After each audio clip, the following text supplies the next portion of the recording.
Welcome everybody, I'm excited you're here, and thank you for joining me for my review of Supergirl. Alright, I'm gonna warn you right out the gate, this is gonna have spoilers. A lot of spoilers. If you want to check out my out of the theater reaction that has no spoilers, I'll put a link in the description.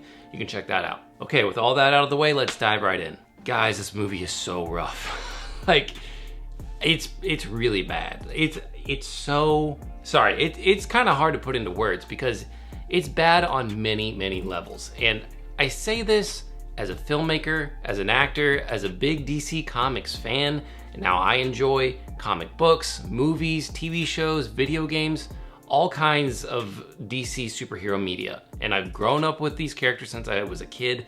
I'm not just a normie, okay? I don't just occasionally watch a superhero movie. I'm well versed in all these things. That doesn't mean I know everything. I don't know everything. So please don't come at me in the comments like, I thought you knew everything. I don't know everything, okay?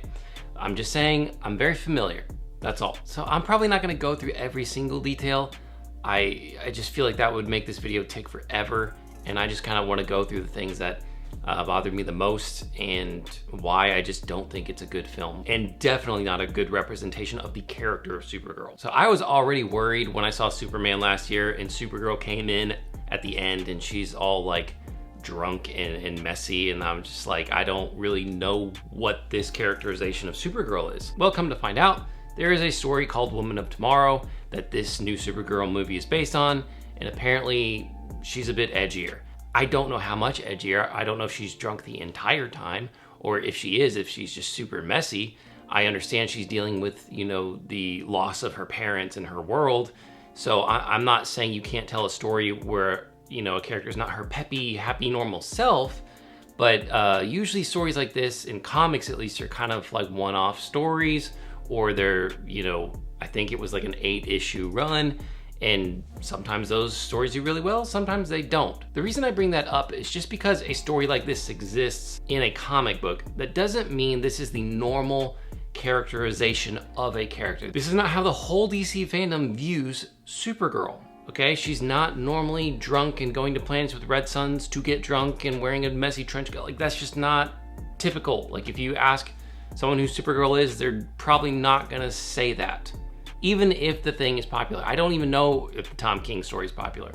My point is, they're already off to a rough start. Now, I was willing to give this a chance because I thought, okay, well, maybe she's gonna be inspired by Superman or some other character that's gonna show her like, yes, you've been through some rough things, but you know, you're strong and you can make it through this and you can help a lot of people. Like, I didn't know if they were gonna flip it and turn it around. So I was like, maybe. Didn't have high hopes. So I was like, maybe, right? Like, I'll give it a chance. Oh, it's so bad. Let's run through some of the story real quick. The movie literally opens, okay, with Crypto peeing on a newspaper with Superman on the cover. Guys, I hate that. I hate it so much. I saw it in the trailer. I knew it was in the trailer. Okay, so it wasn't like I wasn't expecting to see it. I figured it was gonna be in the movie. So I don't like it in general. I really dislike that that's how they open the movie. I'm tired of this DCU, the characterization of Superman. I'm not trying to be rude if you liked Superman, okay? It's not the worst movie in the world, but I don't think that was a good representation of Superman either. And some people have started to say, and I agree with them, is that basically Superman is never really even Superman in that movie. He's just Clark Kent. So even when he wears the super suit, he's just Clark Kent all the time. He's never super, he's never heroic, and he's getting made fun of all the time and put down and having arguments like with Lois. She's giving him a hard time. People are just, he's the butt of all these jokes, and like he's getting beat up constantly. And then Kara comes in, she's like, where's my dog? She's like, thanks, B. And I'm just like, the disrespect is just like off the charts. And then you literally start your movie with a dog peeing on his picture. And I'm just like, why? Like, we know this is a Supergirl movie. We know it's not a Superman movie. We already know this. We already know, like, we don't need that. I'm sorry if you think I'm going a little hard on that. It's just like, I don't like it. Okay, moving on. I will say this story is very bland in my opinion. There's not much to it. The next thing you see is Kara is all messy. She's hungover and she's getting messages from, you know, Clark from Earth. And, you know, we realize it's like her 23rd birthday week or something. And he's like, I know you're celebrating your birthday. It's just so strange. Are we supposed to think that this is like a cool thing for a young, independent woman to do? Is just to like, just go on a drinking binge by herself, mind you. They try to play it up like she's dealing with her trauma, but they don't do a good job of making things clear or how it affects her, because they do flashbacks, but it's like they don't do a flashback for a while. And so why am I supposed to connect to this character, you know, and support her? Like, yeah, you go, girl, you go to all the planets with red suns and just get drunk by yourself. I know you're alone, but it's like you haven't made any friends along the way to go with you. Not that that matters. I guess it still would be weird, but it's like, I don't know what the point of it is. I don't know why, if it's supposed to be cool or funny or sad. Like the writing is just so bad and it's just not clear. It's just like, okay, messy Supergirl, so what? So what? So then we get introduced to the villain. I think his name is Krem of the Yellow Hills or something. And he goes to this guy who makes weapons and his family is there. And I guess he needs keys or I don't know. I don't even know what he gives him. It's kind of unclear. Keys to like unlock this thing to get all these weapons or something. It's just, there's this exchange happening, whatever. And they seem very apprehensive and real hesitant of him being in their home and like if he's gonna pay them or something. And he's just trying to be menacing by eating a pie. And so, you know from the trailers, like that they're gonna get killed. But I'm wondering, like, what is the tension here? Like, I don't understand the conflict. I don't understand, like, why they're so afraid. And then all of a sudden, the son of this family, he hears that Krem's there and he, like, bolts out into the hallway. And guys, maybe I missed something. Seriously, like, maybe I missed something. I tried to pay attention, okay? I don't know why his son seems so agitated or scared. I don't know if his son was, like, involved with Krem and the brigands, you know, in their gang or something, and he owed them a debt. I don't really know, but he runs into the hallway like freaking out. And then Krem just murders him, and then the parents are all freaking out, so then he just kills them, and Ruthie, the little girl, is just standing there, like she's just like standing there watching it all happen. Now, I get it, she's a girl, she can't really do anything anyway, but you would think that she would try to help her family, or that she would run away screaming. She just stands there. And then the dude just freaking leaves. He doesn't kill her. It's like, why? Why doesn't he kill her? Like, it doesn't make any sense. That scene makes, like, no sense to me whatsoever. Like I said, I could have missed some things, and you can fill me in if you like, but even if you fill me in, I just want you to know, like, you don't have to waste your time because I don't really care. It's so boring. It's so bad, the way they set all that up. Okay, so now Ruthie is mad and wants revenge. She has this sword that her dad made, and now we get into the kind of true grit aspect of this movie. So she goes to the bar where Kara is, and there's all of these other aliens, and she's trying to recruit anybody that'll help her, and she'll give them the sword as payment. And man, there's just some cringe dialogue. It's just like, it's like this movie was written for Netflix or a streaming service or something, because she's like, you know, Krem of the Yellow Hills murdered like my innocent and honorable family. It's like, okay, usually when someone's murdered, that implies that they're innocent. You don't really have to say that. Maybe I'm being nitpicky, but she's just like, oh, okay. And she says it again later, and I think that's why it's annoying. It's like this rehearsed bit that she has, which that happens in other films. The problem is just that on its face, it just sounds weird. Anyway, they're all looking at her like, you're crazy, what are you doing here? They're all eyeballing the sword, and then some big alien just takes the sword out of her hand and just starts walking out. And then we see that Kara's like, hey, that's kind of lame. And then Crypto is kind of like whining at her to like go do something. So she kind of like wants to help, but begrudgingly helps her. Again, this movie's so weird. It doesn't make sense. The motivations are like all over the place or non-existent. So she goes out of the bar and confronts this alien. She beats this alien up somehow, who is literally like 2 or 3 times her size, on a planet with a red sun. And she's literally like the smallest woman ever. Listen, you're like, well, she's a Kryptonian, she's not a human. Like, I understand. But the whole point of the red sun is that it depletes their powers and makes them essentially normal. Now, again, I don't know. Is there something I've missed in several years of these stories that indicates that she would be able to beat up let me know, I could be wrong, but it's just like the power gauging in the DCU doesn't seem to be consistent. You know, it's not even just this moment, it's other moments, but like this moment, like, I don't see why she would be able to just destroy this dude. But it has to happen for the plot, so whatever. So eventually we start getting some flashbacks of, you know, Kara and her parents. And before she was born, Krypton was exploding, which changes canon, mind you. If you know anything about her origin or Superman's origin, she was actually born before Kal-El. So in this version, in the movie version, Kal-El was born before she is. May not be that big of a deal to some people, but I don't know, feels like a fairly significant change. Whatever. Zor-El and his wife, I forget her name, they're running and they're trying to get to the city that he has built this thing to protect them. He's built a shield to protect the city. So they're all rushing towards the city. They see this spacecraft fly over them and Kara's mom looks at it and she's like, oh, is that Kal-El? The one that your brother Jor-El has deemed conqueror of worlds? And I'm just like, are you serious? They're doubling down. I mean, I already knew they would. James Gunn already said in interviews that the message from Jor-El was real. But they just hammer it home in Supergirl. And it's like, you do realize this paints a horrible picture of Jor-El and Lara, but even Zor-El and his wife, because they don't seem to say that like it's a bad thing. They seem like that's totally normal. That's cool. Like, oh, that's the one they deemed conqueror of worlds. So, I mean, are all Kryptonians just freaking evil? Are they just all tyrannical? Like, because Zor-El seems to be on the same page with Jor-El. Like, he agreed with his brother that the planet was exploding. That's why he built this shield to protect their city. It's so bizarre. So it makes it all the more confusing in a different flashback when Kara actually meets Superman. Now, there's a language barrier at first, but it's like, wouldn't she be asking him like, hey, have you conquered the world yet? Where's your harem? Like, do we rule this place?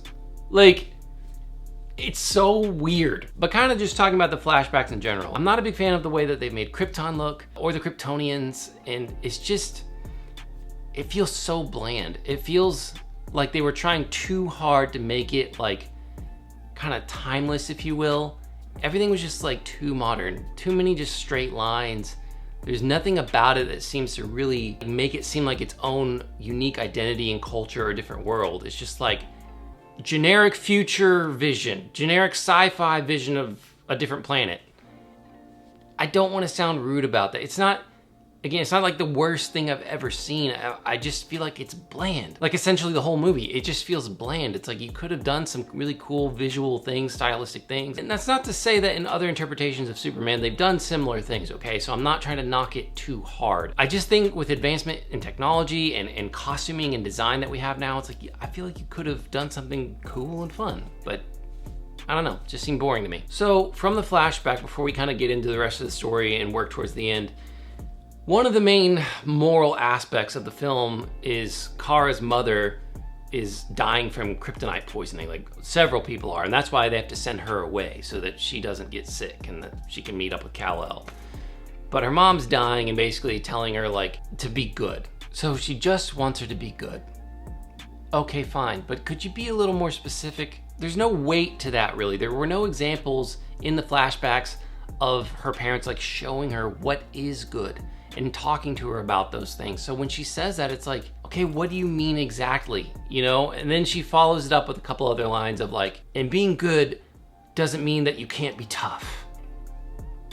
Whoever said that if you're good, you can't be tough? Like, I've never heard that in my life. Like, why do you even need to say that? That like seems such like a bizarre thing to say.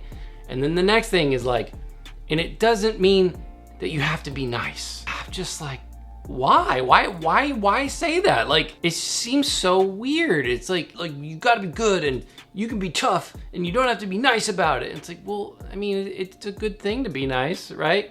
And then they muddle it up later with trying to talk about like, you're not nice, but you're kind.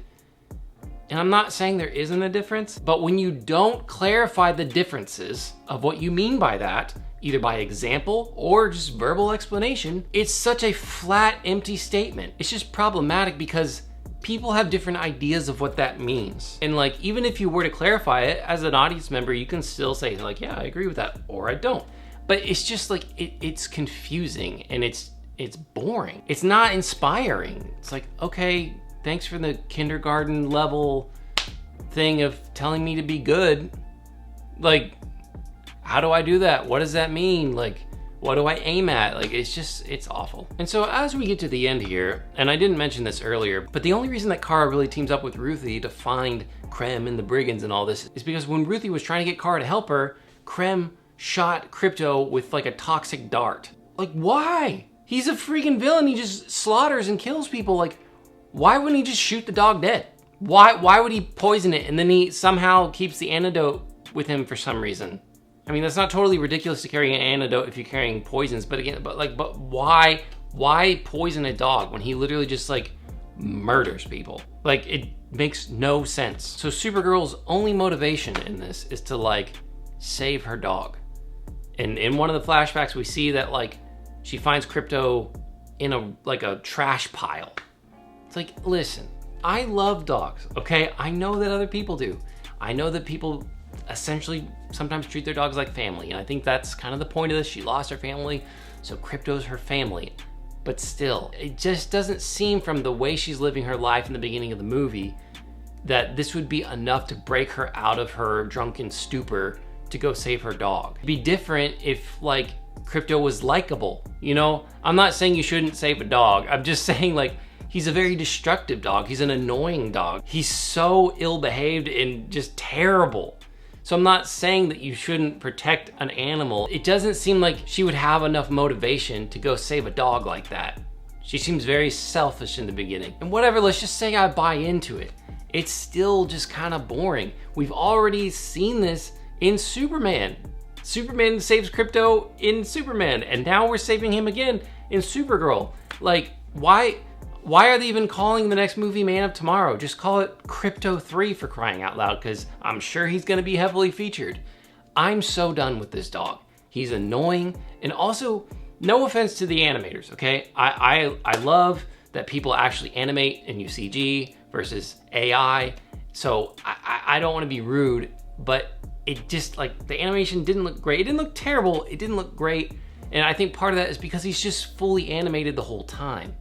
Now, there's something to be said there about consistency, okay? I get that, but it's still a little inconsistent because of an example I'm gonna give you here in a second. But with a real dog, it would have been nice to see, you know, that interaction from time to time. You understandably have to make him CGI for certain powers and for him flying around.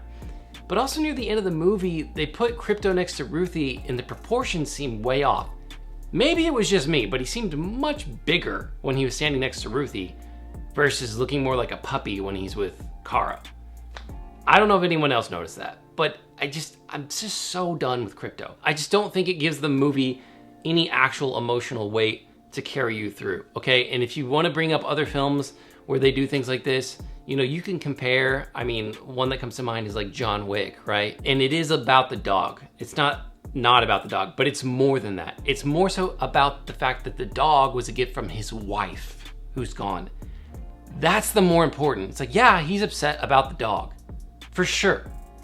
But it's more than that. It's more than the dog. It's the dog was a gift from his wife. There's nothing really like that about Supergirl. She just finds him in the trash and he's an annoying, terrible, destructive dog. I've gone on too long about this. I'm not a dog hater. Please believe me. I really am not trying to make dog people mad. There's better stories to tell is all I'm saying. That's all I'm saying. As I'm getting to the end here, I wanted to bring attention to the fact that Ruthie wants revenge the whole time.